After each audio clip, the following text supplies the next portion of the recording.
बंदी छोड़ सतगुरु रामपाल जी परमेश्वर जी की जय हो।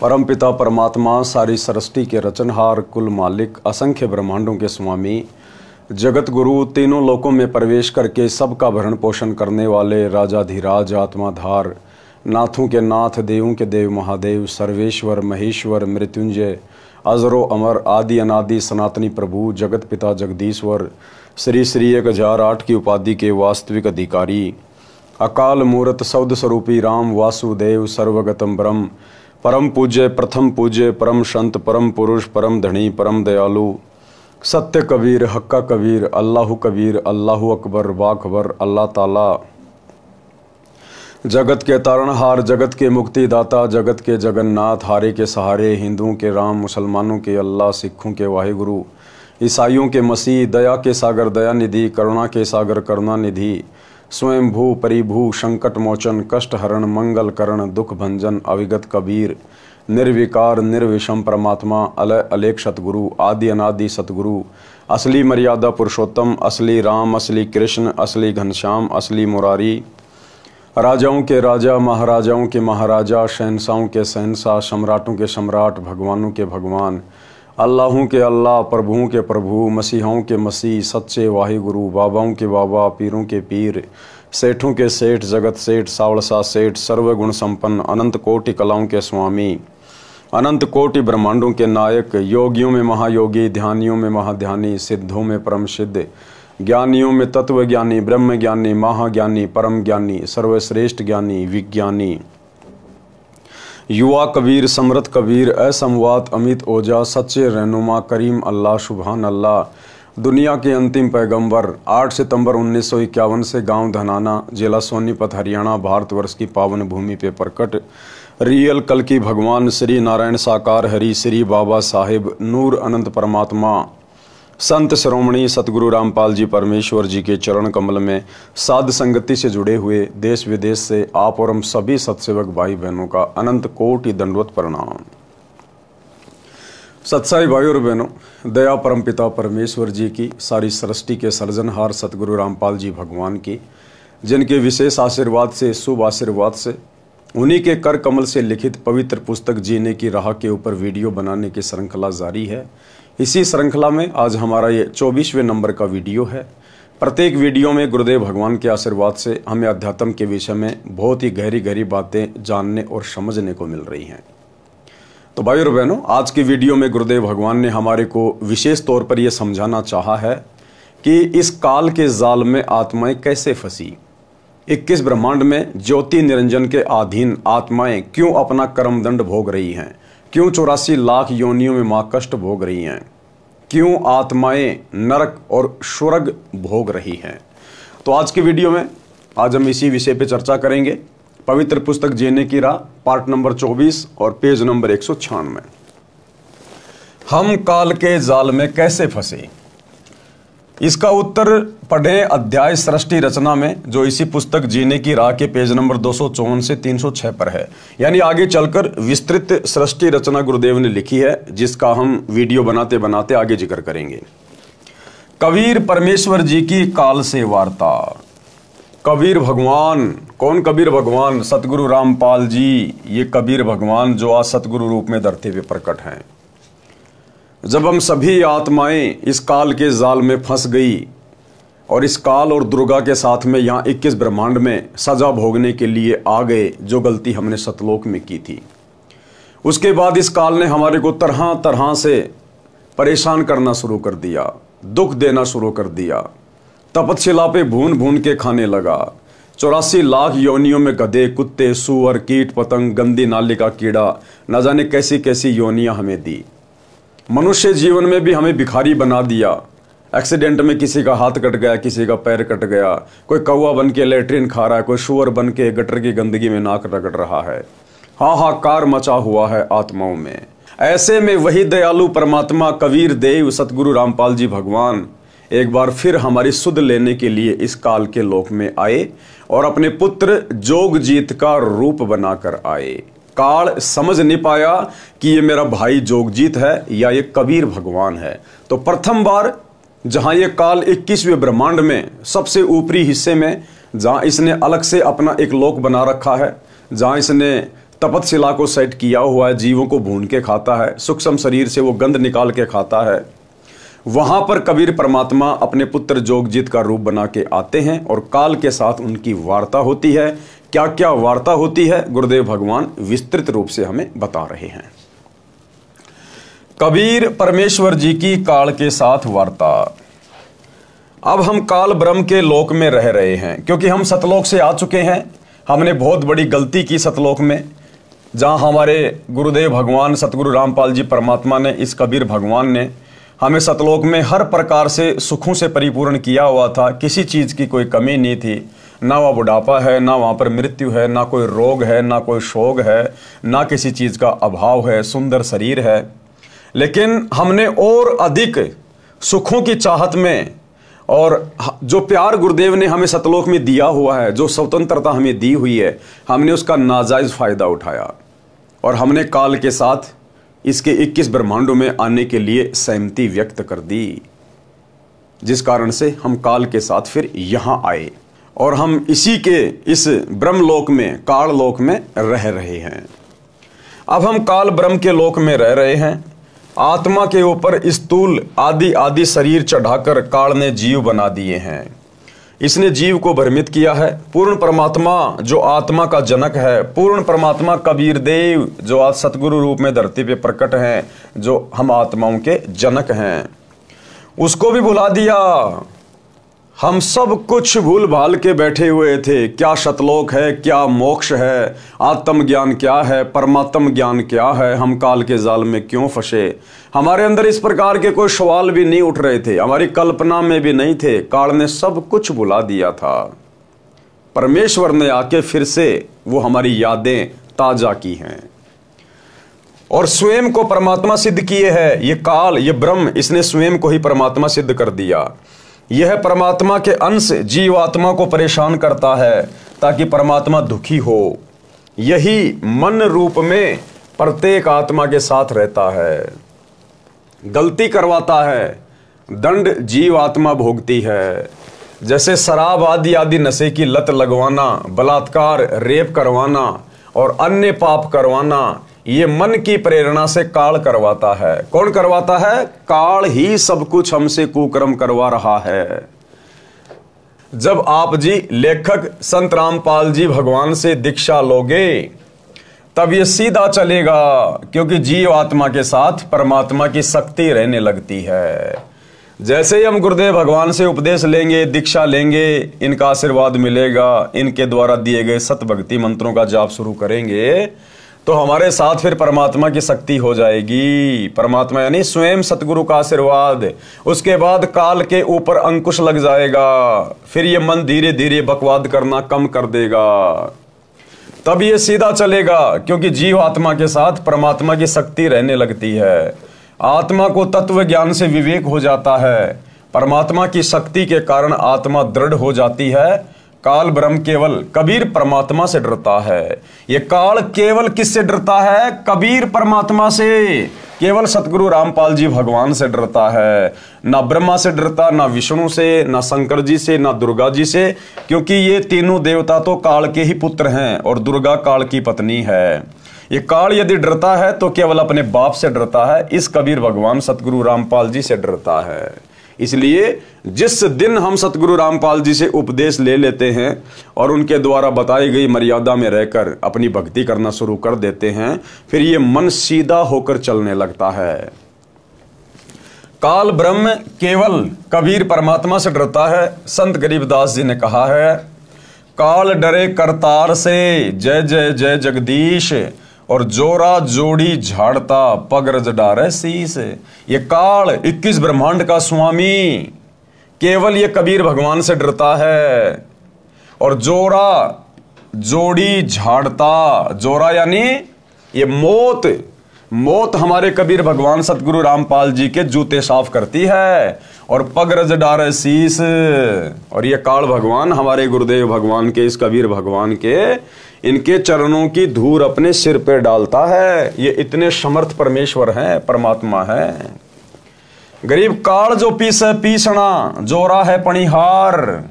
ये काल 21 ब्रह्मांड का स्वामी, ब्रह्मा विष्णु महेश का पिता, कहते हैं ये कबीर भगवान के वहां पर आटा पीसता है, यानी उनके मजदूर के समान है। और जोरा यानी मौत, ये कबीर भगवान का पानी भरती है। ये दोनों असल मजदूर हैं सतगुरु कबीर के दरबार, सतगुरु कबीर के दरबार। क्योंकि सतगुरु तो एक ही होता भाई पूरी सृष्टि में, सच्चा ज्ञान देने वाला। तो वो कबीर सतगुरु आज सतगुरु रामपाल जी के रूप में धरती पे प्रकट हैं। भावार्थ स्पष्ट है, परमात्मा कबीर जी हमारी आत्मा को काल जाल से निकालने के लिए प्रयत्न कर रहे हैं। अब प्रयत्न कौन कर रहा है भाई और बहनों वर्तमान में? यहां गुरुदेव लिख रहे हैं कि कबीर परमात्मा हम आत्माओं को काल के जाल से बाहर निकालने के लिए प्रयत्न कर रहे हैं, ना कि करवा रहे हैं। कर रहे हैं का क्या मतलब? कौन कर रहा है वर्तमान में? सतगुरु रामपाल जी कर रहे हैं। दिन रात सन 1994 से ना दिन देखा, ना रात देखी, ना सुख देखा, ना दुख देखा। लोगों ने पता नहीं गुंडा कहा, भुंडा कहा, पत्थर मारे, जेल में डलवाया, यातनाएं दी। लेकिन जो पूर्ण संत होता है, सच्चा संत होता है, वो केवल परमार्थ के लिए निस्वार्थ भाव से बिना कुछ देखे आगे बढ़ता रहता है। तो दिन रात प्रयत्न कौन कर रहा है? कौन है वो? कबीर भगवान, जो हम आत्माओं को काल के जाल से बाहर निकालने के लिए दिन रात प्रयत्न कर रहा है। सतगुरु रामपाल जी सन 1994 से लाखों की संख्या में सत्संग, अपनी आत्माओं के लिए गांव गांव गए, नगर नगर गए, अन्य स्टेट में गए, दुनिया से संघर्ष किया, धर्म गुरुओं से संघर्ष किया, प्रशासन से संघर्ष किया। 21 महीने 2006 में रोहतक की जेल, वर्तमान में 2014 बरवाला कांड के बाद से 10 साल हो गए हिसार की जेल, और संघर्ष अभी भी जारी है। तो संघर्ष कौन कर रहा है? संघर्ष सतगुरु रामपाल जी कर रहे हैं। तो यहां पर कबीर कौन हुआ? सतगुरु रामपाल जी हुए, सतगुरु रामपाल जी। भावार्थ स्पष्ट है, परमात्मा कबीर जी हमारी आत्मा को कालजाल से निकालने के लिए प्रयत्न कर रहे हैं। काल ब्रह्म फंसाने का प्रयत्न करता है। आगे के प्रकरण में प्रत्यक्ष प्रमाण है। जब परमेश्वर ने सर्व ब्रह्मांडों की रचना की और अपने लोक में विश्राम करने लगे, उसके बाद हम सभी काल के ब्रह्मांड में रहकर अपना किया हुआ कर्म दंड भोगने लगे और बहुत दुखी रहने लगे, सुख व शांति की खोज में भटकने लगे, और हमें अपने निज घर सतलोक की याद सताने लगी। यानी आत्मा में मीठी मीठी को कशक कि यहां सुख नहीं है। आत्मा सुख को खोजने लगी। आत्मा को वो सुख चाहिए थे जिन सुखों को छोड़ के हम यहां काल ब्रह्म के लोक में आ गए थे। तो आत्मा भटकने लगी भक्ति के लिए, भगवान के लिए, सुखों के लिए। कोई जंगल में जाके साधना करने लगा, कोई पहाड़ों पे जाके साधना करने लगा। लेकिन भाई काल के लोक में आत्मा को शांति नहीं मिल सकती। वो परम शांति तो सतलोक जाने के बाद ही मिलेगी। हमें अपने निज घर सतलोक की याद सताने लगी तथा वहां जाने के लिए भक्ति प्रारंभ की। किसी ने चारों वेदों को कंठस्थ किया, तो कोई उग्र तप करने लगा और हवन यज्ञ, ध्यान, समाधि आदि क्रियाएं प्रारंभ की। लेकिन अपने निज घर सतलोक नहीं जा सके, क्योंकि उपरोक्त क्रियाएं करने से अगले जन्मों में अच्छे समृद्ध जीवन को प्राप्त होकर जैसे राजा महाराजा, बड़ा व्यापारी, अधिकारी, देव महादेव, स्वर्ग महास्वर्ग आदि, और फिर वापस लक 84 भोगने लगे। बहुत परेशान रहने लगे और परमपिता परमेश्वर से प्रार्थना करने लगे कि हे दयालु, हमें निज घर का रास्ता दिखाओ। हम हृदय से आपकी भक्ति करते हैं, आप हमें दर्शन क्यों नहीं देते? क्योंकि भाई और बहनों, परमात्मा कहते हैं ये जो चारों वेद हैं, जो इस 21 ब्रह्मांड के सर्वश्रेष्ठ ग्रंथ हैं, चारों वेद, और उन्हीं का निष्कर्ष गीता जी, इन चारों वेदों में भी उस पूर्ण परमात्मा कबीर देव सतगुरु रामपाल जी भगवान की यथार्थ भक्ति प्राप्ति का मार्ग नहीं है। केवल परमात्मा की जानकारी है, लेकिन प्राप्ति का मार्ग नहीं है। वो काल ने हटा दिया था। तो चारों वेदों में परमात्मा की प्राप्ति के मंत्र नहीं है। वो सार नाम नहीं है, वो सार शब्द नहीं है। उस सार नाम को, सार शब्द को देने के लिए फिर वो कबीर भगवान सतगुरु रूप में धरती पे स्वयं आता है और 5वें वेद, सूक्ष्म वेद की रचना करता है। कबीर सागर की आदरणीय गरीबदास जी ने उसी 5वें सूक्ष्म वेद कबीर सागर, जिसमें मिलावट कर डाली थी काल के दूतों ने काल प्रेरणा से, उसको शुद्ध करते हुए नया सदग्रंथ साहिब लिखा, जिसका पाठ पूज्य गुरुदेव भगवान करते हैं 3 दिन का। तो सतलोक जानने की यथार्थ जानकारी वर्तमान में यदि किसी के पास है तो सतगुरु रामपाल जी के पास है। उन्होंने केवल कबीर सागर को और आदरणीय गरीबदास जी के ग्रंथ साहिब को केवल लोक दिखावे में एक आधार बनाया है, ताकि हम आत्माएं विश्वास कर सकें। अन्यथा सतगुरु रामपाल जी को सतलोक का मार्ग बताने के लिए, वो मूल मंत्र देने के लिए दुनिया के किसी भी धर्म ग्रंथ की या 5वें सूक्ष्म वेद की आवश्यकता नहीं है। ये परमात्मा चाहे तो 1 सेकंड में यहां से आत्मा को अपने लोक लेकर जा सकता है। लेकिन ये भगवान भी जब यहां आता है तो इस काल लोक की जो मर्यादाएं उन्होंने बनाई है, उन्हीं मर्यादाओं के अंतर्गत रह के एक आम संत की भूमिका करते हुए ये अपना ज्ञान प्रचार करते हैं, और इनके ज्ञान को सुनकर समझकर ही हमने इनकी पहचान करनी होती है। तो आत्मा फिर भटकने लगी, हमें निज घर का रास्ता दिखाओ, हम हृदय से आपकी भक्ति करते हैं, आप हमें दर्शन क्यों नहीं देते। ये वृतांत कबीर साहिब ने धर्मदास जी को बताते हुए कहा कि धर्मदास, इन जीवों की पुकार सुनकर मैं अपने सतलोक से जोगजीत का रूप बनाकर काल लोक में आया। कबीर भगवान स्वयं अपने पुत्र जोगजीत का रूप बनाकर प्रथम बार यहां पर आए, हम आत्माओं को ज्ञान समझाने के लिए। सतलोक से किसी आत्मा को नहीं भेजा, अपने किसी पुत्र को नहीं भेजा, अपना कोई अवतार बना के नहीं भेजा, अपना कोई दास नहीं भेजा। ये कबीर भगवान स्वयं ही यहां पर सतगुरु की भूमिका करता है, स्वयं ही, ये स्वयं ही अवतार है, ये स्वयं ही सतलोक से अवतरित होता है। क्योंकि सतगुरु रूप में अन्य धरती पर कोई भूमिका ये कर ही नहीं सकता सच्चा ज्ञान बताने की। तो क्या कह रहे हैं गुरुदेव, जीवों की पुकार सुनकर मैं अपने सतलोक से जोगजीत का रूप बनाकर काल लोक में आया। तब 21वें ब्रह्मांड में, जहां काल का निज घर है, वहां पर तपतशिला पर जीवों को भूनकर सूक्ष्म शरीर से पदार्थ निकाला जा रहा था। मेरे पहुंचने के बाद उन जीवों की जलन समाप्त हो गई। उन्होंने मुझे देखकर कहा कि हे पुरुष, आप कौन हो? आपके दर्शन मात्र से ही हमें बड़ा सुख व शांति का आभास हो रहा है। तब मैंने बताया कि मैं पार ब्रह्म परमेश्वर कबीर हूं। जैसे ही गुरुदेव भगवान ये कबीर परमात्मा तपतशिला पर आकर प्रकट हुए, जिस तपतशिला पर जीव भूने जा रहे थे, चटक मटक हो रहे थे, असहनीय पीड़ा एकदम से बर्फ की तरह शीतल हो गई। और जीव ने देखा, भाई ये तो कोई परमात्मा ही हो सकता है, जिनके आने मात्र से, प्रकट होने मात्र से और हमारी पीड़ा समाप्त हो गई। तो फिर हम परमात्मा से पूछने लगे कि हे देव, हे पुरुष, आप कौन हो? आप हमें बचाइए, हमसे क्या गलती हुई है? फिर परमेश्वर ने पूरी की पूरी सृष्टि रचना, जो बार बार अब अपने सत्संगों में हमें सुनाते हैं, वो पूरी सृष्टि रचना तपतशिला पर पड़े हुए सभी जीवों को सुनाई। आपके दर्शन मात्र से ही हमें बड़ा सुख व शांति का आभास हो रहा है। जिस प्रकार आज गुरुदेव भगवान के दर्शन मात्र से, उनकी याद मात्र से, उनके आभास मात्र से हम आत्माओं का रोम रोम खिल उठता है। इसीलिए कहते हैं, जिन मिलते सुख उपजे मिट कोटि उपाद, और भवन चतुर्दश ढूंढियो परम स्नेही साध। कि जिनके मिलने मात्र से, जिनके संपर्क मात्र से, जिनकी संगति मात्र से हमारे करोड़ों पाप कर्मों का नाश हो जाए, आत्मा को असीम शांति प्रदान हो। कहते हैं ऐसा परम संत अगर आपको 21 ब्रह्मांड में कहीं भी मिल जाए, 14 भवनों में कहीं कहीं भी मिल जाए, उसको तुरंत ढूंढ लेना चाहिए।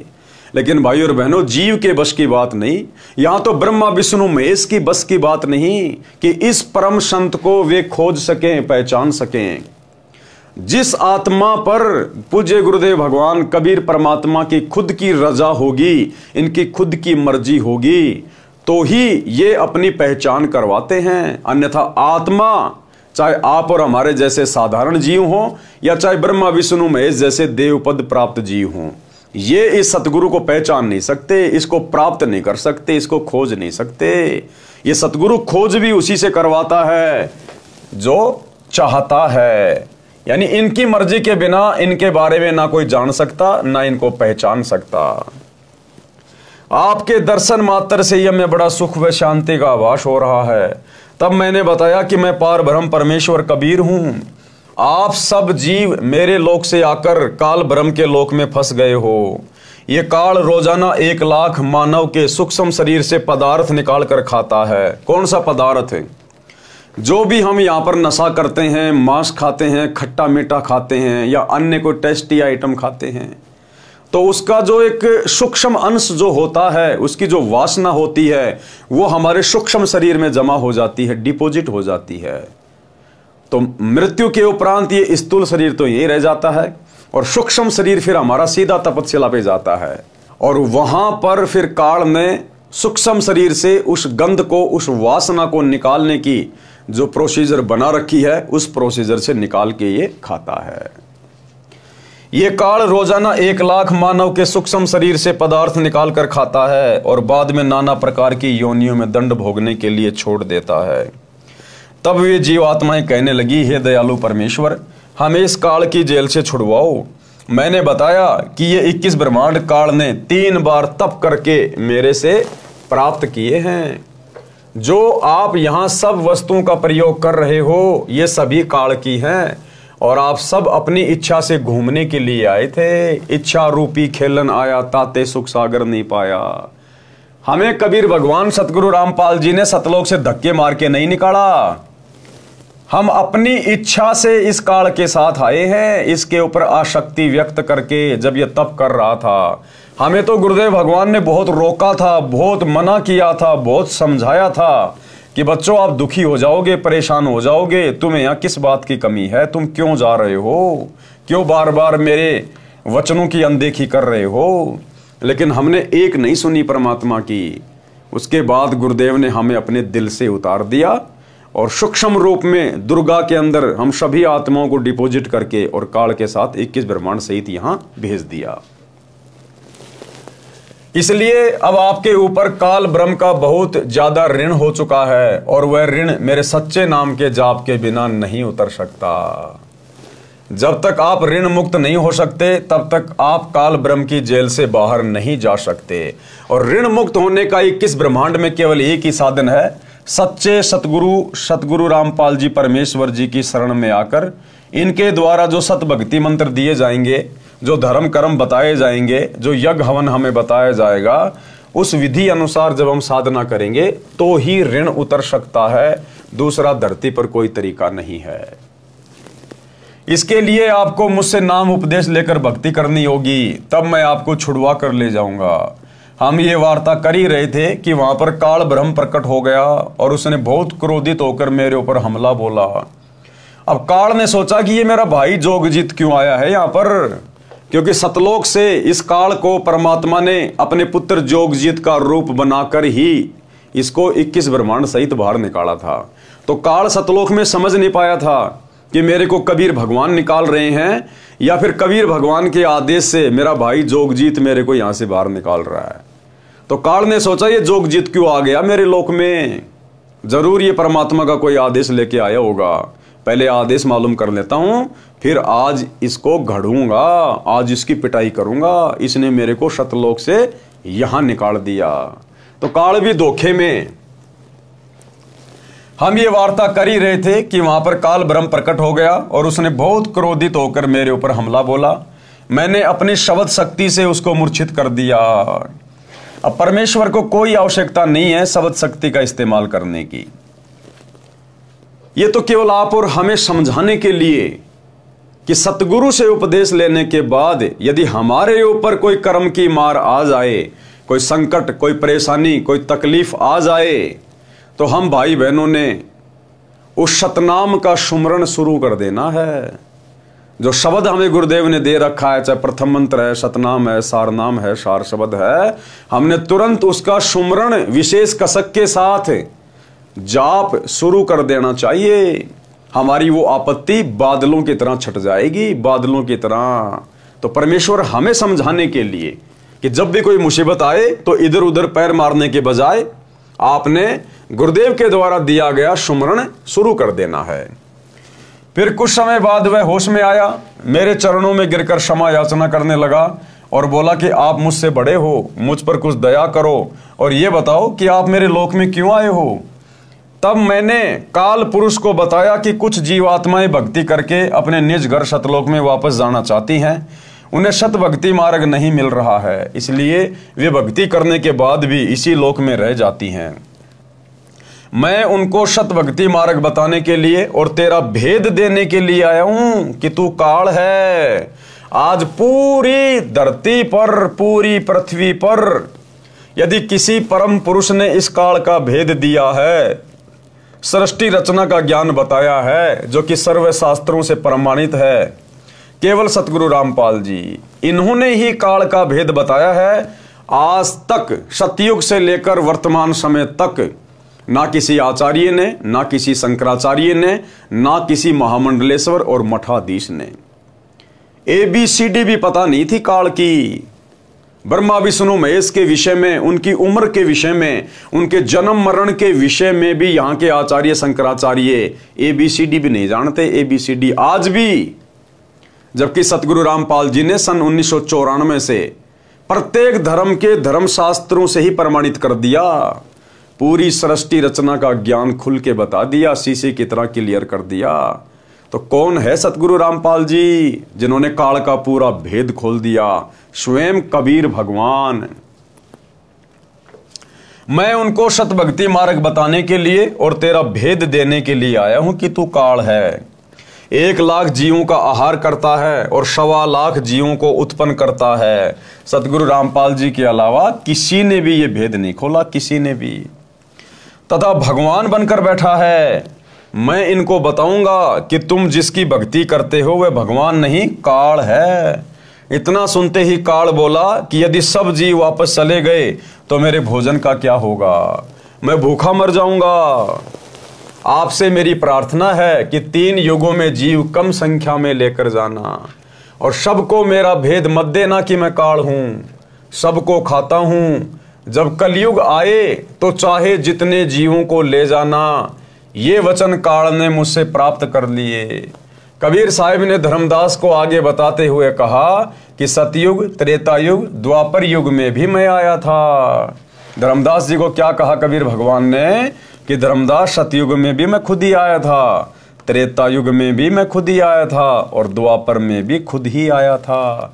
ये परमात्मा सतलोक से किसी को भेजता नहीं है, ये परमात्मा स्वयं ही सतगुरु का रूप धारण करके हम आत्माओं को काल के जाल से निकालने के लिए प्रकट होता है।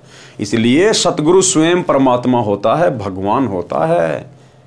इसलिए हमने अपने गुरुदेव के अलावा किसी और में परमात्मा नहीं देखना चाहिए। आगे बताते हुए कहा कि सतयुग, त्रेता युग, द्वापर युग में भी मैं आया था और बहुत जीवों को सतलोक लेकर गया, लेकिन इसका भेद नहीं बताया, अब बताओ भाई और बहनों, बिना काल का भेद बताए आत्माएं सतलोक कैसे चली जाएंगी? क्या कह रहे हैं गुरुदेव कि मैं बहुत सारी आत्माओं को सतलोक लेके गया 3 युगों में, लेकिन काल का भेद किसी को नहीं बताया। तो फिर आज काल का भेद बताने की क्या जरूरत पड़ गई? आज भी तो लेके जा सकते हैं बिना काल का भेद बताए, यदि पहले ले गए तो भाई और बहनों, आज से पहले केवल परमात्मा आत्माओं को भक्ति करवाकर मिनी सतलोक में बैठा देते हैं, जो कि काल के 21 ब्रह्मांड में परमात्मा ने अपना राजदूत भवन बना रखा है। तो आत्माओं को परमात्मा मिनी सतलोक में ले जाकर बैठा देते हैं, और जब ये कलयुग की पिछली पीढ़ी का समय आता है, इस समय परमात्मा उन आत्माओं को डायरेक्ट जन्म देते हैं और वो आत्माएं तुरंत भक्ति पे लग जाती हैं और अपनी भक्ति को पूरा करके सतलोक जाने की तैयारी करती हैं। अन्यथा काल का भेद बताए बिना हमारे अंदर डर कैसे बनेगा? ये 21 ब्रह्मांड छोड़ने की हमारी इच्छा कैसे बनेगी अगर हमें काल का भेद ही नहीं पता चलेगा? तो आज तक किसी को काल का भेद ही तो नहीं पता था, भेद पता नहीं था, तो हमारे अंदर वो भय उत्पन्न नहीं हुआ, डर उत्पन्न नहीं हुआ कि गधे भी बन जाएंगे, कुत्ते भी बन जाएंगे, 84 में जाएंगे, नरक में जाएंगे, काल हमें तपस्या पे भी खाएगा भून भून के। इसीलिए तो हमारे अंदर वो भय उत्पन्न नहीं हुआ, और भय बिना भक्ति नहीं हो सकती। तो आज से पहले परमेश्वर ने आत्माओं को ज्ञान देकर केवल मिनी सतलोक में बैठाया, और अब इस समय परमेश्वर अपनी उन आत्माओं को मनुष्य जन्म दे रहे हैं ताकि उनकी भक्ति सफल हो और वो सतलोक जा सकें। अब मैं कलयुग में आया हूं और काल से मेरी वार्ता हुई है। काल ब्रह्म ने मुझसे कहा कि अब आप चाहे जितना जोर लगा लेना, आपकी बात कोई नहीं सुनेगा। प्रथम तो मैंने जीव को भक्ति के लायक ही नहीं छोड़ा है। उनमें बीड़ी, सिगरेट, शराब, मांस आदि दुर्व्यसन की आदत डालकर इनकी वृत्ति को बिगाड़ दिया है। नाना प्रकार की पाखंड पूजा में जीव आत्माओं को लगा दिया है। दूसरी बात ये होगी कि जब आप अपना ज्ञान देकर वापस अपने लोक में चले जाओगे, तब मैं काल अपने दूत भेजकर आपके पंथ से मिलते जुलते 12 पंथ चलाकर जीवों को भ्रमित कर दूंगा। महिमा सतलोक की बताएंगे, जैसे राधा स्वामी पंथ वाले, धन सतगुरु वाले, जय गुरुदेव वाले, ये सब महिमा तो गाते हैं सतलोक की, सत्य पुरुष की, लेकिन मार्ग किसी के पास नहीं है, मूल मंत्र किसी के पास नहीं है। तो ये सारे के सारे जो पंथ हैं और इन पंथों के जो संचालक हैं, ये काल के द्वारा हम जीवात्माओं को भ्रमित करने के लिए भेजे गए उसके दूत हैं। महिमा सतलोक की बताएंगे, आपका ज्ञान कथेंगे, लेकिन नाम जाप मेरा करेंगे। लेकिन जाप किसका करेंगे? काल का। महिमा तो बताएंगे सतलोक की, कबीर भगवान की, मोक्ष पाएंगे, और मंत्र देंगे केवल काल तक का, जिसके परिणाम स्वरूप मेरा ही भोजन बनेंगे। ये बात सुनकर कबीर साहब ने कहा कि आप अपनी कोशिश करना, मैं सतमार्ग बताकर ही वापस जाऊंगा, और जो मेरा ज्ञान सुन लेगा वह तेरे बहकावे में कभी नहीं आएगा। सतगुरु कबीर साहब ने कहा कि हे निरंजन, सतगुरु कबीर साहिब, क्योंकि कबीर परमात्मा सतगुरु रूप में ही प्रकट होते हैं, क्योंकि ये भगवान ज्ञान देने के लिए तो आता है। जो ज्ञान देता है उसको कहते हैं गुरु, और जो सच्चा ज्ञान दे दे सतलोक का उसको कहते हैं सतगुरु। तो ये परमात्मा सतगुरु बनकर ही धरती पर अवतरित होते हैं, प्रकट होते हैं। सतगुरु कबीर साहिब ने कहा कि हे निरंजन, यदि मैं चाहूं तो तेरे सारे खेल को क्षण भर में समाप्त कर सकता हूं, परंतु ऐसा करने से मेरा वचन भंग होता है, क्योंकि काल को 21 ब्रह्मांड और यहाँ की सारी व्यवस्था इसी कबीर भगवान सतगुरु रामपाल जी ने ही सेट करके दी हुई है। परमात्मा ने उसको वरदान दिया हुआ है, उसने भीख मांगी थी, परमात्मा ने भीख में 21 ब्रह्मांड उसको दिए हुए हैं। इसलिए परमात्मा कहते हैं कि यदि मैं ऐसा करूंगा तो मेरा वचन टूट जाएगा, परंतु ऐसा करने से मेरा वचन भंग होता है। यह सोचकर मैं अपने प्यारे हंसों को यथार्थ ज्ञान देकर शब्द का बल प्रदान करके सतलोक ले जाऊंगा। और कहा कि कहो कबीर सुनो धर्मराया, हम शंखों हंसा पद परसाया, जिन लीना हमरा परवाना, सो हंसा हम किए अमाना। कि भाई धर्मराय, हे काल, मैंने शंखों हंसों को, आत्माओं को सतलोक में ले जाकर बैठा दिया है। जिसने मेरा परवाना ले लिया, मेरा नाम ले लिया, उपदेश ले लिया, जब मैं सतगुरु रूप में धरती पे प्रकट होता हूं, और जिसने आजीवन मर्यादा निभाई, उसको फिर मैं अमान कर देता हूं, सदा सदा के लिए सुखी कर देता हूं सतलोक में। पवित्र कबीर सागर में जीवों को भूल भुलैया में डालने के लिए तथा अपनी भूख को मिटाने के लिए तरह तरह के तरीकों का वर्णन।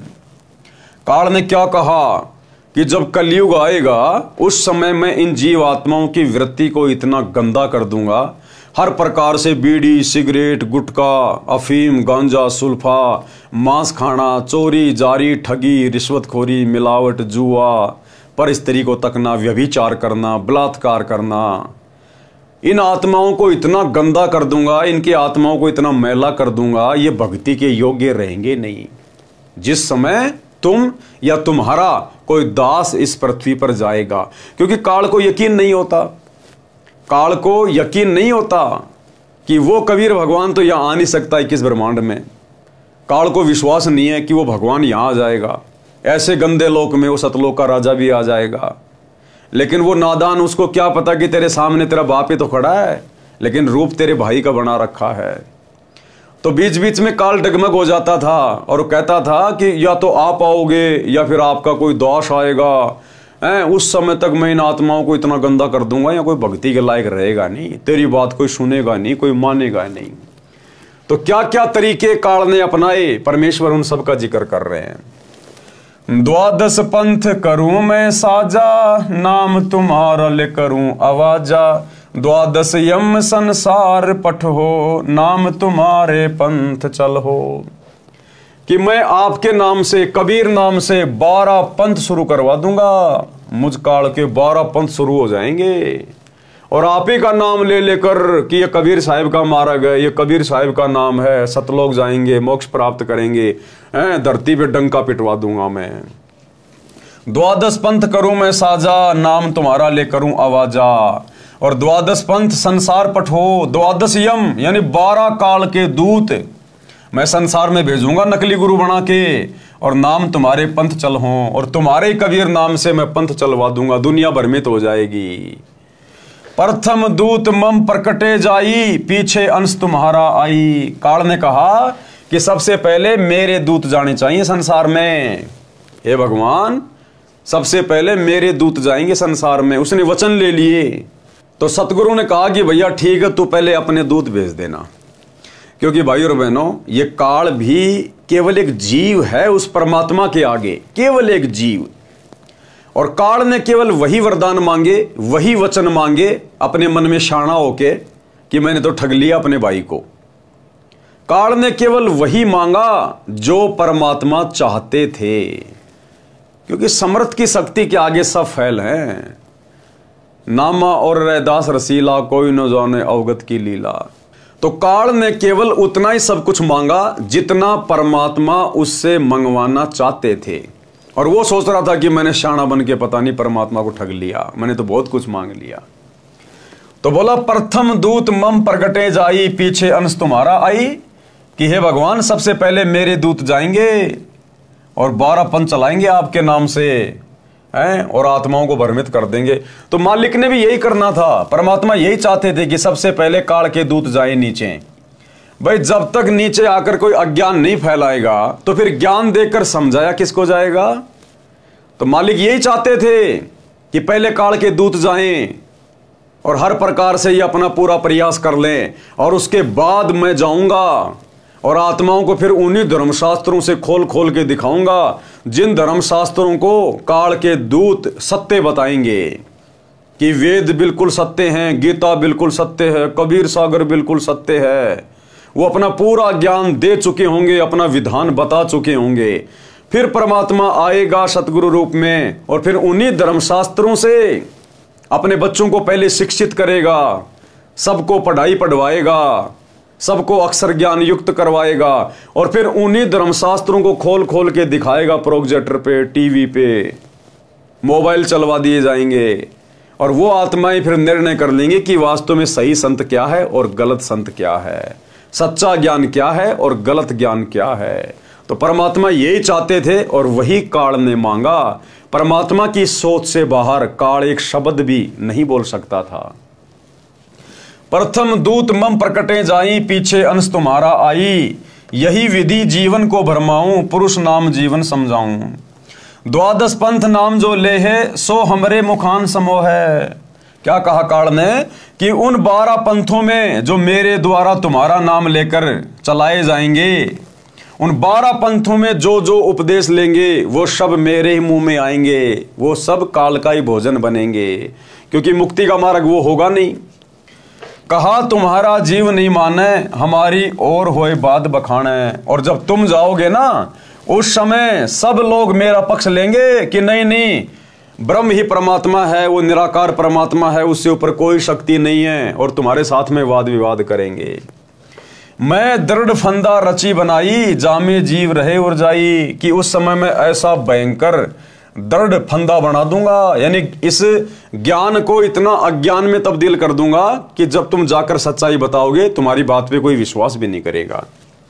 देवल देव पाषाण पुजाई, तीर्थ वर्थ जप तप मन लाई। देवल यानी मंदिर पूजा में लगा दूंगा दुनिया को, मस्जिदें बनवा दूंगा, चर्च बनवा दूंगा, गुरुद्वारे बनवा दूंगा, देवी देवताओं की पूजा पे लगा दूंगा, पत्थरों की पूजा पे लगा दूंगा, तीर्थों पे धक्के खाएंगे, ये व्रत करने शुरू कर देंगे, झूठे जप तप करेंगे, हरे हरे राधे राधे श्याम मिला दे, राम राम सीताराम ओम नमः शिवाय, ये फालतू के ये जप तप में इनको लगा दूंगा मैं। यज्ञ होम अरु नेम अचारा, और अनेक फंद में डारा। जो ज्ञानी जाओ संसारा, जीव न माने कहा तुम्हारा। हे ज्ञानी, आप जाना फिर संसार में, आप दे लेना कितना है ज्ञान, कितना है जोर लगा लेना, फिर तुम्हारी बातें कोई नहीं मानेगा। काल कह रहा है परमात्मा से। सतगुरु वचन। अब सतगुरुदेव ने क्या कहा, गुरुदेव भगवान ने क्या कहा, ज्ञानी कहे सुनो अन्यायी, काटो फंद जीव ले जाई। कि भैया मैं तेरे फंदे को अपने तत्व ज्ञान रूपी शस्त्र से काट कर आत्माओं को सतलोक लेकर जाऊंगा।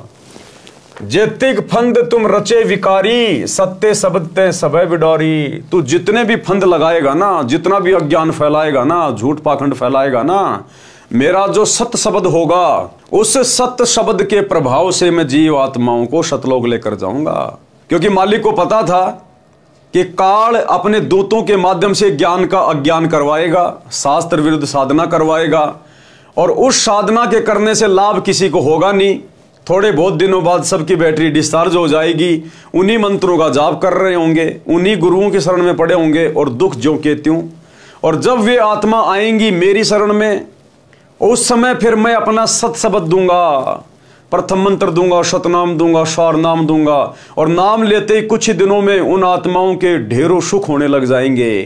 तो उन सुखों से वो आत्माएं ऑटोमेटिक उन काल के दूतों को छोड़ छोड़ के इधर दौड़ दौड़ के आ जाएंगी।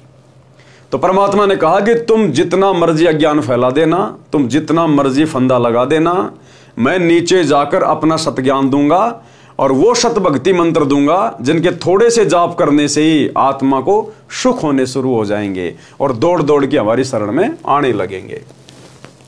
जैतिक फंद तुम रचे बिचारी, सत्य सबत्ते सबे बिडारी। जौन जीव हम शब्द दृढ़ावें, फंद तुम्हारा शकल मुकावें। चौका कर परवाना पाई, पुरुष नाम तिह देऊ चिनाई। ताके निकट काल नहीं आवे, संधि देख तहां सिर न आवे।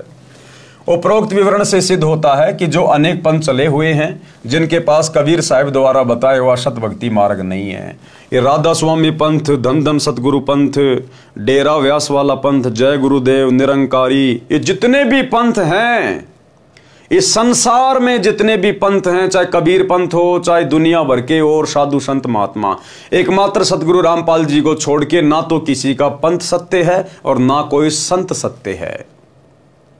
केवल यही वो कबीर भगवान है जो सतगुरु रूप में आज धरती पे प्रकट हैं। इन्हीं के शरण में आने से, इन्हीं के द्वारा बताई गई मर्यादित भक्ति करने से आत्मा का जीव कल्याण संभव है। यहां भी सुख प्राप्त आत्मा कर सकती है, अन्यथा दूसरा ऑप्शन धरती पे नहीं है। ये सब काल प्रेरित हैं, अतः बुद्धिमान को चाहिए कि सोच विचार कर भक्ति मार्ग अपनाए, क्योंकि मनुष्य जन्म अनमोल है, ये बार बार नहीं मिलता।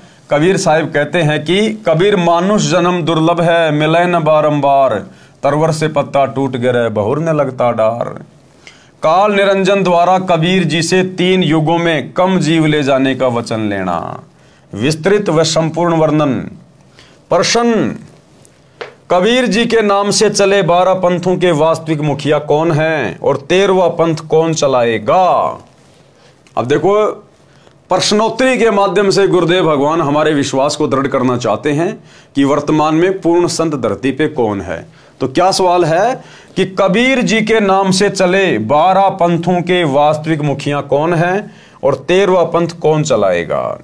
उत्तर दिया गुरुदेव ने, जैसा कि कबीर सागर के संशोधनकर्ता स्वामी युगलानंद बिहारी जी ने दुख व्यक्त किया है कि समय समय पर कबीर जी के ग्रंथों से छेड़छाड़ करके उनकी बुरी दशा कर रखी है। उदाहरण, परमेश्वर कबीर जी का जोगजीत के रूप में काल ब्रह्म के साथ विवाद हुआ था। वह शमशम वेद बोध पृष्ठ 117 से 122 तक तथा अनुराग सागर पृष्ठ 60 से 67 तक है। परमेश्वर कबीर जी अपने पुत्र जोगजीत के रूप में काल के प्रथम ब्रह्मांड में प्रकट हुए, जो 21वां ब्रह्मांड है, जहां पर तपतशिला बनी है। काल ब्रह्म ने जोगजीत के साथ झगड़ा किया, फिर विवश होकर चरण पकड़कर क्षमा याचना की तथा प्रतिज्ञा करवाकर कुछ सुविधा मांगी। सबसे पहला वचन क्या लिया काल में? 3 युगों यानी सतयुग, त्रेता, द्वापर में थोड़े जीव पार करना। नंबर 2, जोर जबरदस्ती करके जीव मेरे लोक से ना ले जाना। इसीलिए तो सतगुरु रामपाल जी भगवान दिन रात सत्संग करके ज्ञान दे रहे हैं और कह रहे हैं, बच्चों ये जो भक्ति मार्ग है ये ज्ञान आधार का मार्ग है। जब तक ज्ञान को आधार नहीं बनाओगे तब तक आप जी काल के जाल से मुक्त नहीं हो पाओगे। क्योंकि परमात्मा ने काल को वचन दे रखा है। काल ने कहा था कि भगवान जोर जबरदस्ती किसी के साथ मत करना, आप केवल अपना ज्ञान देना, सृष्टि रचना बताना, अपनी मर्यादा बताना। जो आपको परमात्मा मान के आपकी मर्यादा में रह के भक्ति करे, उसी आत्मा को सतलोक लेकर जाना। जोर जबरदस्ती करके जीव मेरे लोक से ना ले जाना। नंबर 3, आप अपना ज्ञान समझाना।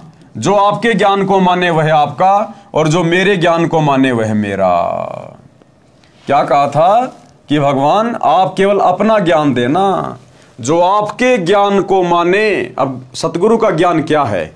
सतगुरु ने जो सत्संग कर दिए, जो मर्यादा बता दी, जो आदेश हमें दे दिए, जो नियम हमें दे दिए, वही तो सतगुरु का ज्ञान है। और जो अपने सतगुरु की मर्यादा में रह के उनके ज्ञान को आधार बना के भक्ति करेगा, वही आत्मा अंत में सतलोक जाने की अधिकारी बनेगी। नंबर 4, कलयुग में पहले मेरे दूत प्रकट होने चाहिए, पीछे आपका दूत जाए। नंबर 5, त्रेता युग में समुद्र पर पुल बनवाना। उस समय मेरा पुत्र विष्णु रामचंद्र रूप में लंका के राजा रावण से युद्ध करेगा, समुद्र रास्ता नहीं देगा। नंबर 6, द्वापर युग में बौद्ध शरीर त्याग कर जाऊंगा, राजा इंद्रदमन मेरे नाम से, जगन्नाथ नाम से समुद्र के किनारे मेरी आज्ञा से मंदिर बनवाना चाहेगा, उसको समुद्र बाधा करेगा। आप उस मंदिर की सुरक्षा करना। परमेश्वर ने सर्व मांगे स्वीकार कर ली और वचनबद्ध हो गए। तब काल ब्रह्म हंसा और कहा, हे जोगजीत, आप जाओ संसार में। जिस समय कलयुग आएगा उस समय मैं अपने 12 दूत नकली सतगुरु संसार में भेजूंगा। जब कलयुग 5505 वर्ष पूरा होगा, तब तक मेरे दूत तेरे नाम से, कबीर जी के नाम से 12 कबीर पंथ चला दूंगा। कबीर जी ने जोगजीत रूप में काल ब्रह्म से कहा था कि कलयुग में मेरा नाम कबीर होगा और मैं कबीर नाम से पंथ चलाऊंगा। इसलिए काल ज्योति निरंजन ने कहा था कि आप कबीर नाम से एक पंथ चलाओगे तो मैं काल कबीर नाम से 12 पंथ चलाऊंगा। सर्व मानव को भ्रमित करके अपने जाल में फांस कर रखूंगा। इनके अतिरिक्त और भी कई पंथ चलाऊंगा जो सतलोक सचखंड की बातें किया करेंगे तथा सत्य साधना उनके पास नहीं होगी, जिस कारण से वे सतलोक की आस में गलत नामों का जाप करके मेरे जाल में ही रह जाएंगे। तो भाइयों और बहनों, वर्तमान में सतगुरु रामपाल जी के अलावा जितने भी संत हैं, जितने भी पंथ हैं, ये सब काल का जाल है, केवल जीवात्माओं को भ्रमित करने के लिए। काल ब्रह्म ने पूछा था कि आप किस समय कलयुग में अपना सत्य कबीर पंथ चलाओगे। कबीर जी ने कहा था कि जिस समय कलयुग 5505 वर्ष बीत जाएगा तब मैं अपना यथार्थ 13वां कबीर पंथ चलाऊंगा। अब देखो भाई और बहनों, कितना क्लियर कर दिया गुरुदेव ने। काल ने क्या कहा था कि आप कब कलयुग में अपना सत्य कबीर पंथ चलाओगे, 13वां पंथ चलाओगे। तो गुरुदेव ने क्या कहा, जब 5505 वर्ष बीत जाएंगे कलयुग के तब चलाऊंगा। तो आज सन 1994 में भाई और बहनों, ये 13वां यथार्थ कबीर पंथ किसने चलाया है? सतगुरु रामपाल जी ने चलाया है। सन 1994 से दीक्षा देकर अपना यथार्थ 13वां कबीर पंथ शुरू किया। तो कौन हुए सतगुरु रामपाल जी? इस वार्ता के अनुसार, क्योंकि कबीर भगवान ने खुद ही आकर अपना यथार्थ 13वां कबीर पंथ शुरू करना था, और ये यथार्थ 13वां कबीर पंथ सतगुरु रामपाल जी ने शुरू कर दिया है 1994 में। तो कौन हुए सतगुरु रामपाल जी? और एक सत्संग में तो गुरुदेव ने कबीर सागर को पढ़ाते हुए बिल्कुल क्लियर कर दिया कि जो 13वें पंथ का संचालक होगा वो स्वयं समर्थ सत्य कबीर ही होगा। सुनिए, घर घर बोध विचार हो, ये चर्चा चला करेगी कैसी गलती ना करना, और दुर्मति दूर बहाए, सबकी दुर्मति दूर चली जाएगी, और कलयुग में एक हो सब बरते सहज सुबाई। कहा उग्र का शूद्र हो, हर सब की भवभीर। अब कहते हैं उस संत के द्वारा चलाए गए उस पंथ में चाहे कोई निकम्मा आदमी हो उग्र, और चाहे कोई बिल्कुल शूद्र हो, वहाँ कोई भेदभाव नहीं रहेगा, सबको सेट किया जाएगा, सबकी बुराई छुटाई जाएंगी, और वहाँ सबकी ही भीड़ होगी, यानी बहु संख्या में उसके अनुयायी होंगे। कहा उग्र का शूद्र हो, हर सबकी भवभीर, अरसों समान दृष्टि है वो समर्थ सत कबीर। उस पंथ का चलाने वाला ये समझ लेना वो समर्थ कबीर ही होगा जो सबको समान दृष्टि से व्यवहार करेगा, वह ऊंच नीच नहीं रहेगी। तो भाई और बहनों, हमें विश्वास हो जाना चाहिए कि हमारे गुरुदेव स्वयं ही कबीर परमात्मा है। और अब हमने अपने गुरु जी के अलावा जो कबीर जी के नाम से आम समाज में प्रचलित एक दाढ़ी मूंछ वाली काल्पनिक जो फोटो है, हमने अब उस फोटो को भगवान मानना छोड़ना पड़ेगा। हमने यथार्थ में भक्ति करनी पड़ेगी, सौपन्य वाली भक्ति नहीं चलेगी। हमने मुर्दा कबीर को छोड़कर जिंदा कबीर सतगुरु रामपाल जी की भक्ति करनी पड़ेगी। जो गुरुदेव हमें भक्ति दे रहे हैं, हमने वो भक्ति अपने गुरु को ही कबीर भगवान मान के करनी पड़ेगी, तभी हमारी साधना सफल होगी। तो देखो कितना क्लियर कर दिया। काल ब्रह्म ने पूछा था कि आप किस समय कलयुग में अपना सत्य कबीरपन चलाओगे? तो कबीर जी ने कहा था कि जिस समय कलयुग 5505 वर्ष बीत जाएगा तब मैं अपना यथार्थ 13वां कबीरपंथ चलाऊंगा। तो बताओ 1994 में यथार्थ 13वां कबीरपंथ किसने चलाया? सतगुरु रामपाल जी ने। तो कौन हुए सतगुरु रामपाल जी? स्वयं कबीर भगवान। काल ने कहा कि उस समय से पहले मैं पूरी पृथ्वी के ऊपर शास्त्र विधि त्याग कर मनवाना आचरण करवाकर शास्त्र विरुद्ध ज्ञान बताकर झूठे नाम तथा गलत साधना के अभ्यस्त कर दूंगा। जब 13वां अंश जाकर सत्य कबीरपंथ चलाएगा उसकी बात पर कोई विश्वास नहीं करेगा, उल्टे उसके साथ झगड़ा करेंगे। कबीर जी को पता था कि जब कलयुग के 5505 वर्ष पूरे होंगे सन 1997 में, तब शिक्षा की क्रांति लाई जाएगी, सर्व मानव अक्षर ज्ञान युक्त किया जाएगा। उस समय मेरा दास सर्व धार्मिक ग्रंथों को ठीक से समझकर मानव समाज के रूबरू करेगा। सर्व परमाणु को आंखों देखकर शिक्षित मानव सत्य से परिचित होकर तुरंत मेरे 13वें पंथ में दीक्षा लेगा और पूरा विश्व मेरे द्वारा बताई भक्ति विधि तथा तत्व ज्ञान को हृदय से स्वीकार करके भक्ति करेगा। उस समय पुनः सतयुग जैसा वातावरण होगा। आपसी राग द्वेष चोरी जारी लूट ठगी कोई नहीं करेगा, कोई धन संग्रह नहीं करेगा, भक्ति को अधिक महत्व दिया जाएगा। जैसे उस समय उस व्यक्ति को महान माना जा रहा होगा जिसके पास अधिक धन होगा। कौन से समय? जिस समय सतगुरु रामपाल जी भगवान धरती पर आकर अपना यथार्थ 13वां कबीरपंथ शुरू करेंगे, 1994 में शुरू कर चुके हैं, उस समय तक उन व्यक्तियों को महान माना जाएगा, बड़ा इज्जतदार माना जाएगा, जिनके पास बहुत ज्यादा धन होगा, बड़ी बड़ी फैक्ट्रियां होंगी, बड़ी बड़ी कोठी होगी, बड़े बड़े साधन होंगे।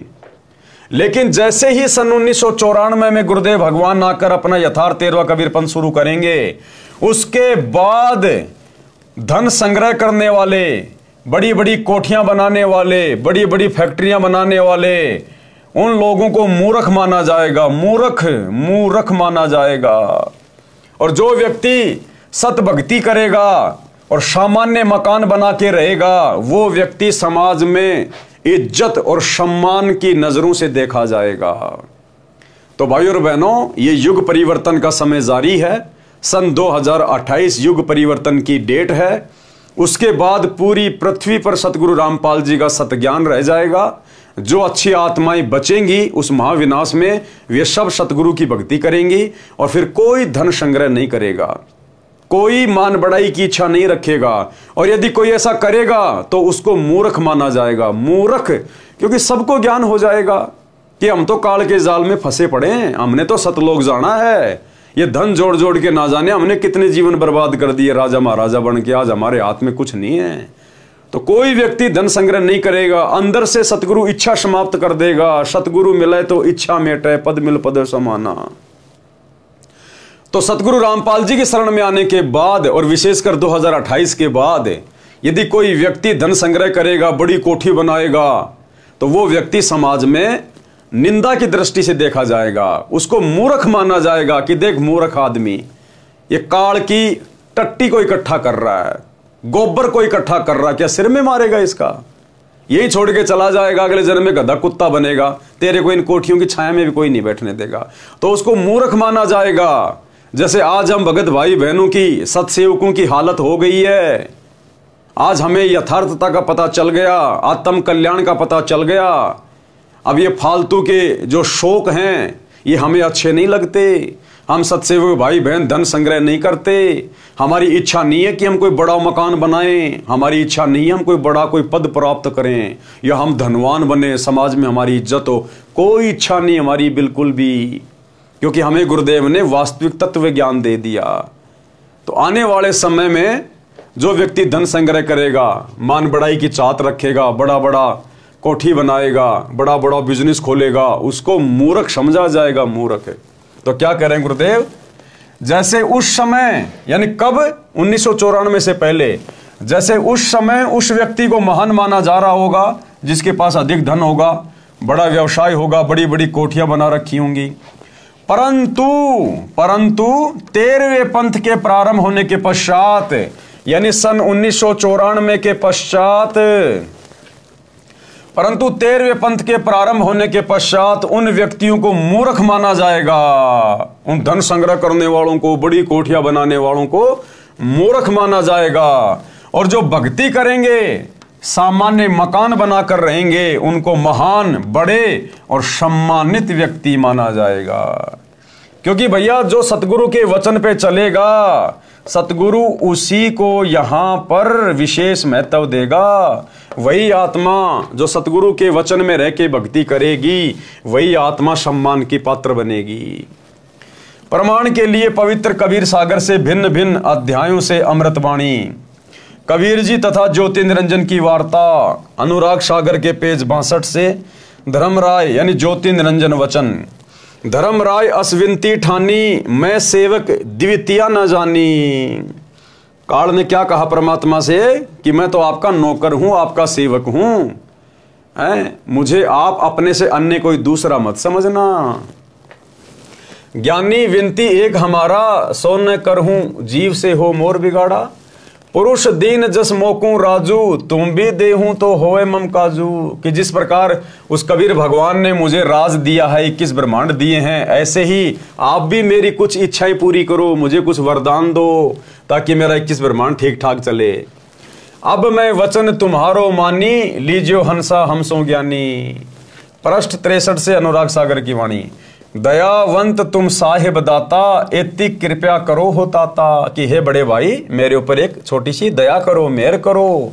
पुरुष शराप मोकू दीन्या, लख जीव नित ग्रासन कीन्या। कि कबीर भगवान ने, पिताजी ने मुझे शराप दे रखा मेरी गलती के कारण, रोजाना 1 लाख जीव खाने पड़ते हैं। पृष्ठ 64 से अनुराग सागर की वाणी, जो जीव सकल लोक तब आवे, कैसे सुद्या मोर मिटावे। अगर तुम सारे जीव लेकर चले जाओगे सतलोक में, तो फिर मुझ काल की भूख कैसे मिटेगी। जैसे पुरुष कृपया मोपे कीन्या, भवसागर का राज मोहि दीन्या। तुम भी कृपया मो पर करहूं, जो मांगू सो मोह देहूं बरहूं। सतयुग त्रेता द्वापर माही, तीनों युग जीव थोड़े जाही। चौथा युग जब कलयुग आवे, तब तब क्षण जीव बहु जावे। पृष्ठ 65 से अनुराग सागर की वाणी, ऊपर से वाणी पंक्ति नंबर 3 से। प्रथम दूत मम प्रकटे जाई, पीछे अंश तुम्हारा आई। ऐसा वचन हरि मोहि दीजे, तब संसार गवन तो कीजे। कि हे भाई, हे मेरे बड़े भाई, आप ऐसा मुझे वचन दीजिए, आप मेरी ये इच्छा पूरी कीजिए, उसके बाद फिर आप नीचे संसार में जाइए। तो जोगजीत वचन यानी जोगजीत रूप में कबीर भगवान सतगुरु रामपाल जी ने क्या कहा। पृष्ठ 64 से अनुराग सागर की वाणी, ऊपर से वाणी पंक्ति नंबर 7। अरे काल तुम पर पंच पसारा, तीनों योग जीवन दुख डारा। बिनती तोरी लीन में जानी, मोकू ठग्या काल अभिमानी। जस बिनती तू मोसन कीनी, सो अब बख्श तोहे दीनी। चौथा युग जब कलयुग आवे, तब हम अपना अंश पठावें। वाणी अपने आप में बहुत ज्यादा सरल है भाई और बहनों, क्योंकि बार बार गुरुदेव हमें पढ़ा चुके हैं। धर्मराय यानी काल वचन, पृष्ठ 64 से अनुराग सागर की वाणी, ऊपर से वाणी पंक्ति नंबर 17। हे साहिब तुम पंथ चलाऊं, जीव उबार लोक ले जाऊं। कि आप नीचे जाकर एक नया पंथ चलाओगे, जीव आत्माओं को सतलोक लेकर जाओगे। संधि छाप यानी सार शब्द मोह दीजे ज्ञानी, जैसे देवोगे हंस दानी। कि आप नीचे जाकर जीव आत्माओं को जो सार नाम दोगे ना, सार शब्द, जिससे जीव आत्माएं मेरे सिर पे पैर रख के सतलोक जाएंगी, आप मेरे को वो सार शब्द बता दो, सार नाम बता दो, तो मैं किसी को रोकूंगा नहीं। जो भी मुझे आके वो नाम बताएगा ना, तो मैं उसका मिलान कर लूंगा और फिर मैं किसी को रोकूंगा नहीं। यानी काल अपनी चतुराई दिखा रहा था कि मैं किसी भी तरह से वो नाम प्राप्त कर लूं, और वो नाम फिर मैं अपने दूतों के माध्यम से पहले ही संसार में बंटवा दूंगा। और फिर जब वही नाम जाकर परमात्मा देगा तो फिर कोई विश्वास नहीं करेगा। तो कहते संधि छाप यानी सार शब्द मोह दीजिए ज्ञानी, जैसे देओगे हंस दानी। जैसे तुम नीचे जाकर हंसों को दोगे, भक्तों को दोगे। जो जन मोकू सार शब्द बतावे, ताके निकट काल नहीं आवे। कि जो भी व्यक्ति यहां आकर मुझे आपके द्वारा दिया गया वो सार शब्द बताएगा ना, तो मैं उसको नहीं रोकूंगा। फिर कहे धर्मराय जाओ संसारा, आनो जीव नाम अधारा। जो हंसा तुमरे गुण गावे, ताही निकट हम नहीं जावे। और अंत में फिर क्या कहा काल में कि ठीक है भाई, अब आप जाओ संसार में, क्योंकि नाम तो दिया नहीं परमात्मा ने। और फिर काल ने कहा कि जो हंस, जो जीव तुम्हारे नाम की महिमा करेगा, तुम्हारा गुण गाएगा, तुम्हारी शत भक्ति करेगा मर्यादा में रह के, कहते मैं काल उसके निकट भी नहीं आऊंगा। जो कोई ले शरण तुम्हारी, मम सिर पग दे हो पारी। हम तो तुम संकीन डिठाई, तात जान की नी लड़काई। कोटिन अवगुण बालक करही, पिता एक चित नहीं धरही। जो पिता बालक को दे निकारी, तब को रक्षा करे हमारी। सार नाम देखो जैसा था, ताई हंस में निवाऊं माथा। जो तो ही देऊं संधि बताई, तो तू जीवन को हो दुखदाई। अब कबीर परमात्मा सतगुरु रामपाल जी भगवान जो कि जोगजित रूप में थे, उन्होंने क्या कहा कि हे काल, अगर मैं तुझे वो संधि बता दूं, अगर तुझे वो सार शब्द बता दूं, तो तू सभी जीवों को परेशानी में डाल देगा।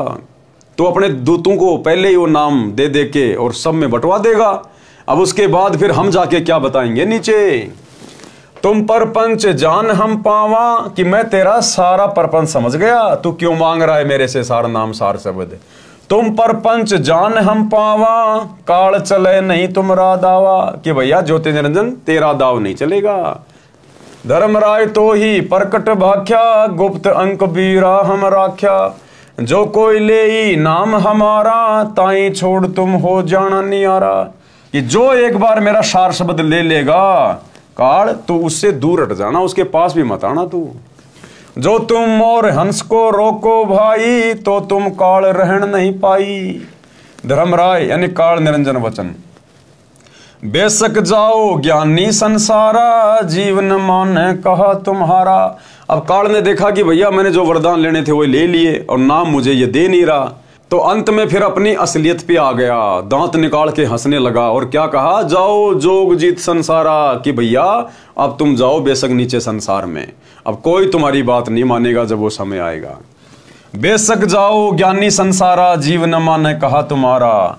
कहा तुम्हारा जीव न माने, हमरी और हो बाद बखाने। दृढ़ फंदा में रचा बनाई, जामे सकल जीव उर्झाई। वेद शास्त्र समृति गुण गाना, पुत्र मेरे तीन प्रधाना।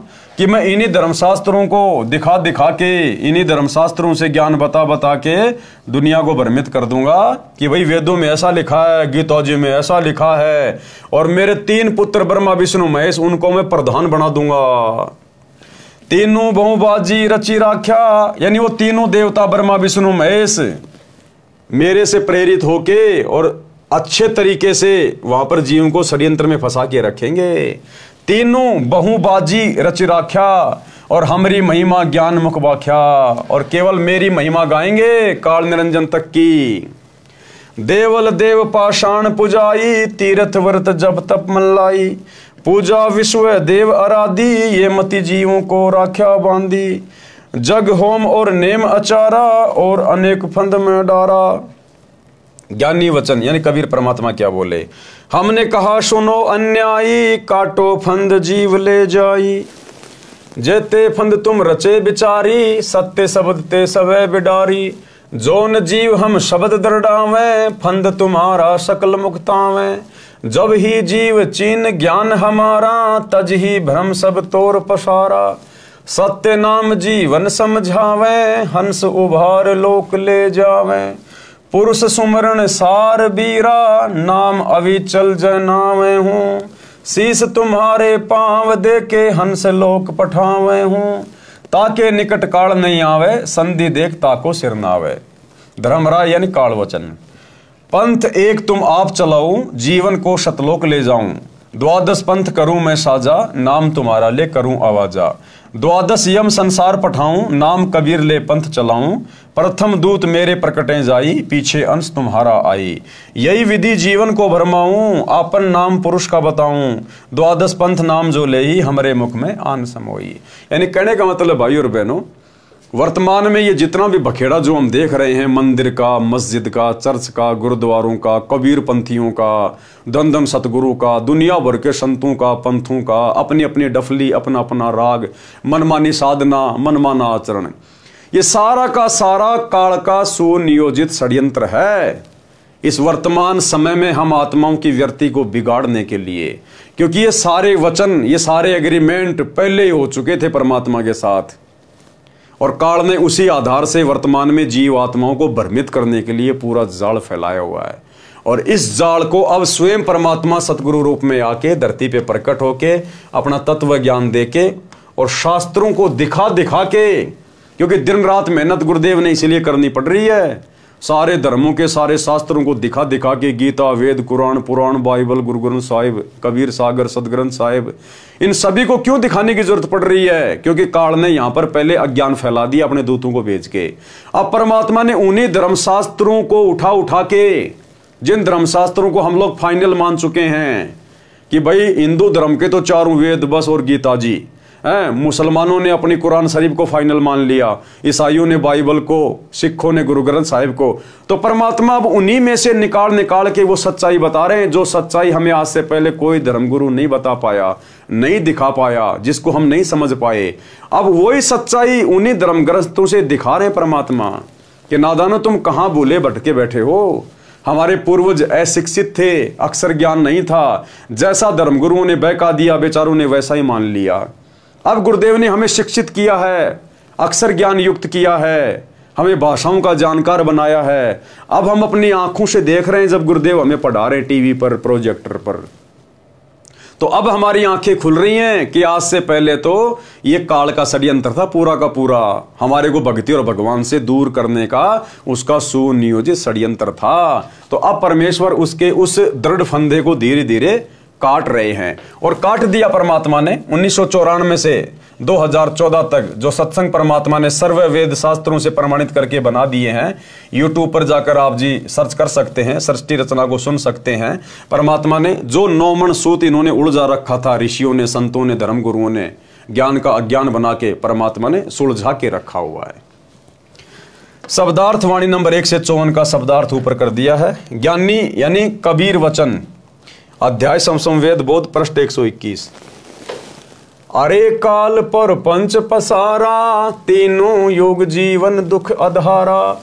बिनती तोरी लीन में मानी, मोकू ठग काल अभिमानी। चौथा युग जब कलयुग आई, तब हम अपना अंश पठाई। काल फंद छूटे नर लोई, सकल सृष्टि परवानिक होई। घर घर देखो बोध विचारा, सत्य नाम सब ठोर उचारा। 5505 तब ये वचन होगा साचा।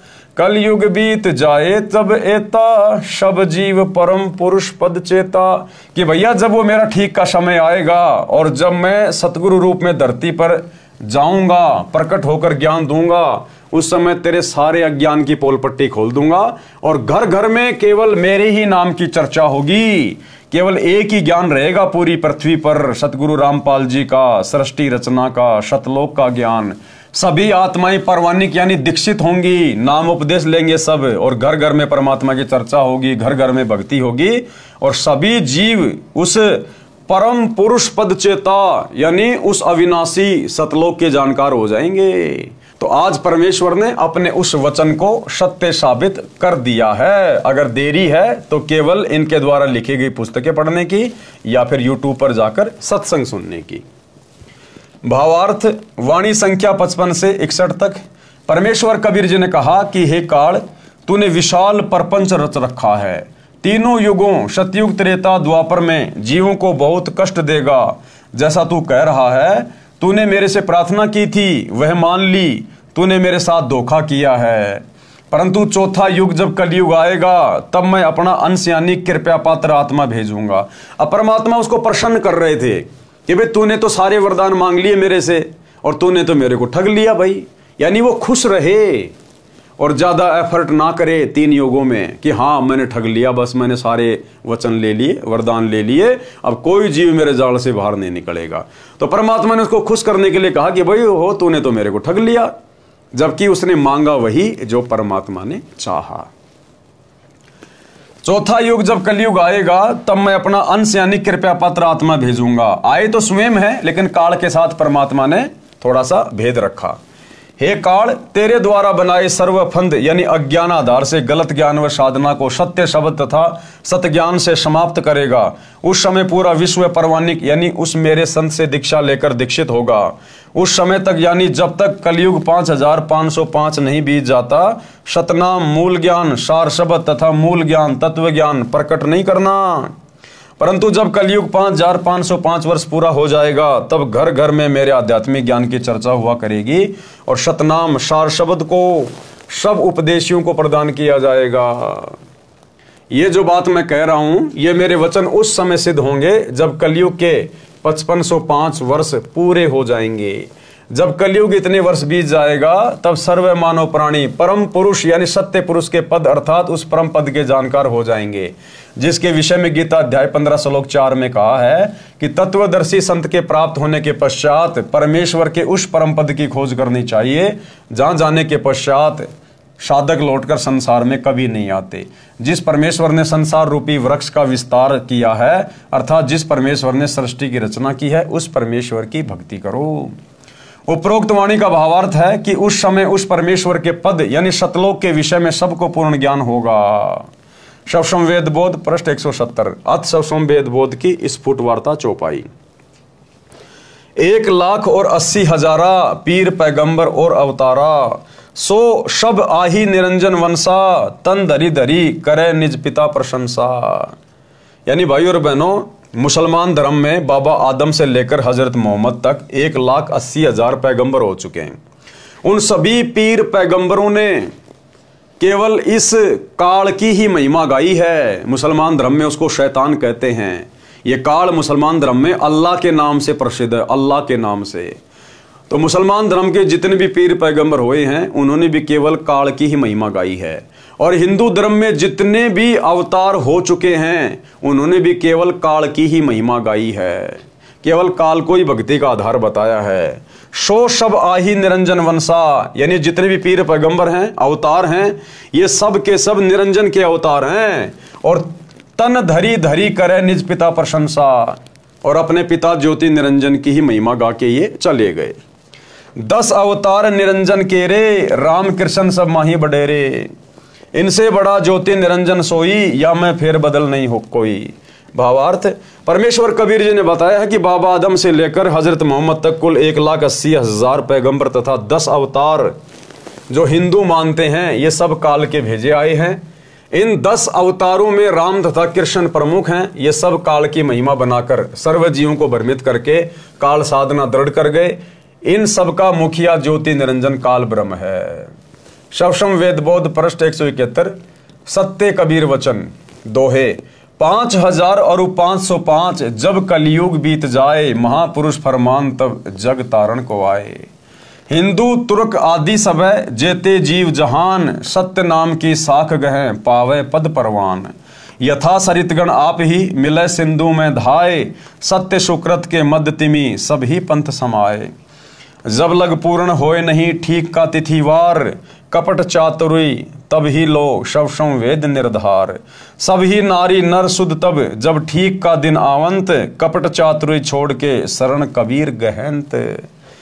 एक अनेक हो गए पुनः अनेक हों एक, हंस चले सतलोक सब सत्य नाम की टेक। घर घर बोध विचार हो दुर्मति दूर बहाए, कलयुग में सब एक होई बरते सहज सुबाए।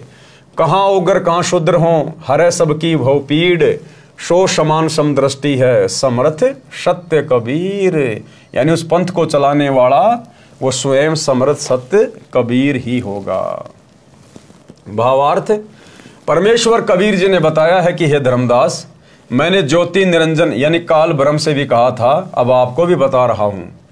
शवसम वेद बोध की वाणी संख्या 66 से 74 का सरलार्थ है। जिस समय कलयुग 5505 वर्ष बीत जाएगा, तब एक महापुरुष विश्व को पार करने के लिए आएगा।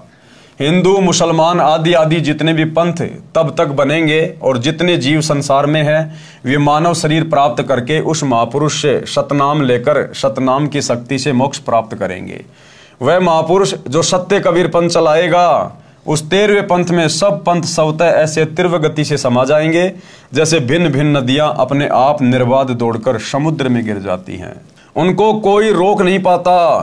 ऐसे उस 13वें पंथ में सब पंथ शीघ्रता से मिलकर एक पंथ बन जाएगा।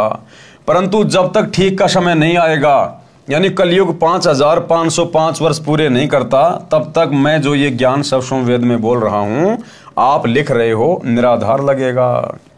जिस समय वह निर्धारित समय आएगा, उस समय स्त्री पुरुष उच्च विचारों तथा शुद्ध आचरण के होकर कपट व्यर्थ की चतुराई त्याग कर मेरी यानी कबीर जी की शरण ग्रहण करेंगे। आज हम शरण किसकी ग्रहण कर रहे हैं? सतगुरु रामपाल जी की। तो कौन हुए सतगुरु रामपाल जी? स्वयं कबीर जी। व्यर्थ की चतुराई त्याग कर मेरी यानी कबीर जी की शरण ग्रहण करेंगे। परमात्मा से लाभ लेने के लिए एक मानव धर्म से अनेक पंथ धार्मिक समुदाय बन गए, वे सब पुनः एक हो जाएंगे।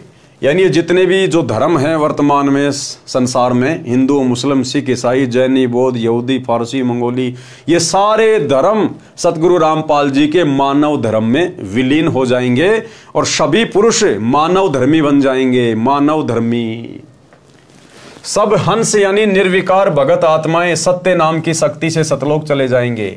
मेरे अध्यात्म ज्ञान की चर्चा घर घर में होगी, जिस कारण से सबकी दुर्मति समाप्त हो जाएगी। कलयुग में फिर एक होकर सहज बर्ताव करेंगे, यानी शांति पूर्वक जीवन जिएंगे। कहाँ उग्र अर्थात चाहे डाकू लुटेरा कसाई हो, चाहे शूद्र अर्थात बुराई करने वाला नीच होगा, परमात्मा सत्य भक्ति करने वालों की भवपीर यानी सांसारिक कष्ट हरेगा यानी दूर करेगा। सत्य साधना से सबकी भवपीर यानी सांसारिक कष्ट समाप्त हो जाएंगे और उस 13वें पंथ का प्रवर्तक सबको समान दृष्टि से देखेगा। ध्यान देना भाइयों और बहनों, उस 13वें पंथ का प्रवर्तक सबको समान दृष्टि से देखेगा। 13वें पंथ का प्रवर्तक कौन है? सतगुरु रामपाल जी।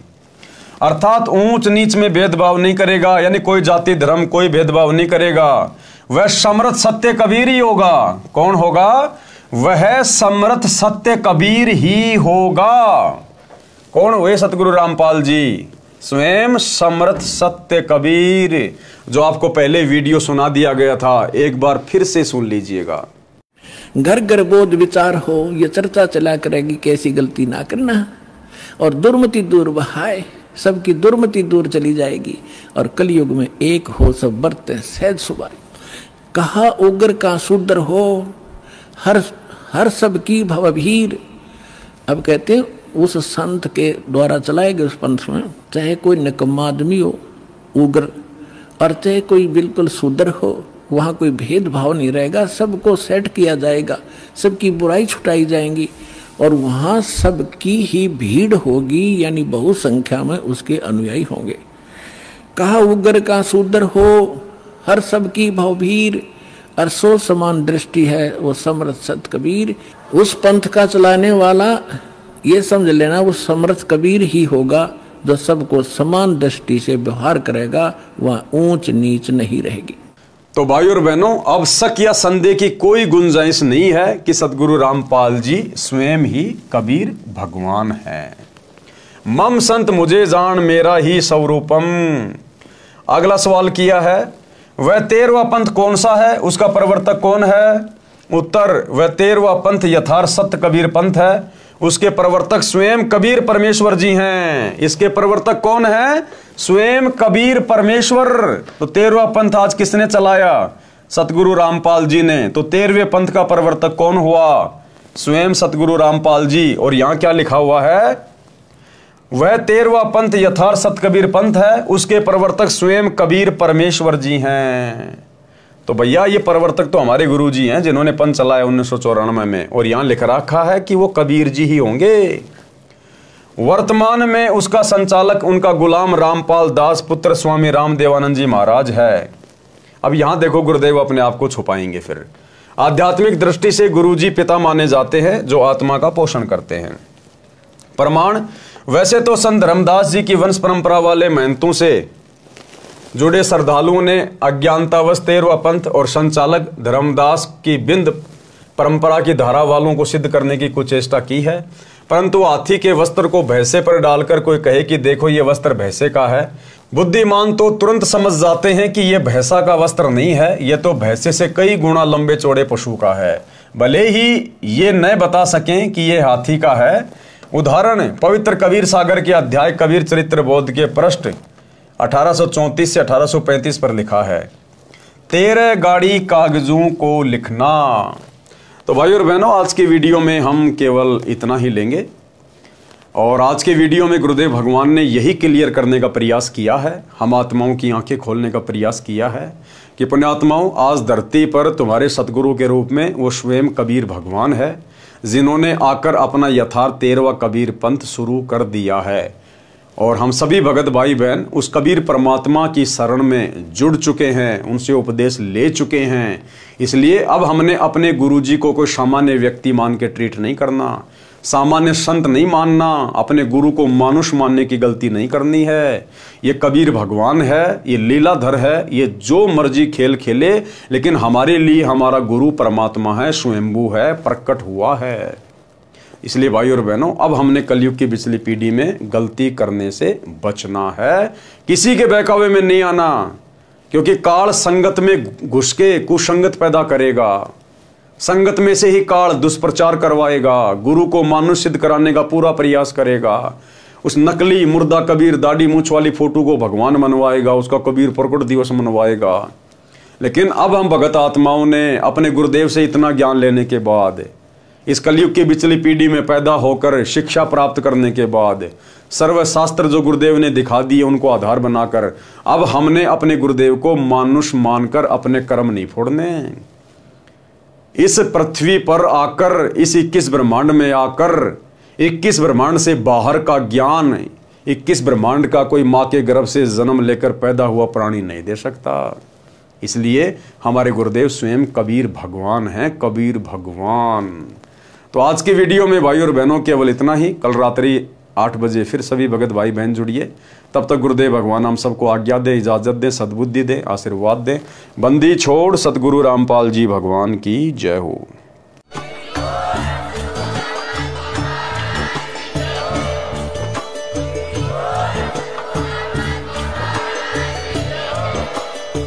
भाई जो गुरु वचन पे डट गे, कट गे फंद 84 के, कट गे फंद 84 के, कट गे फंद 84 के।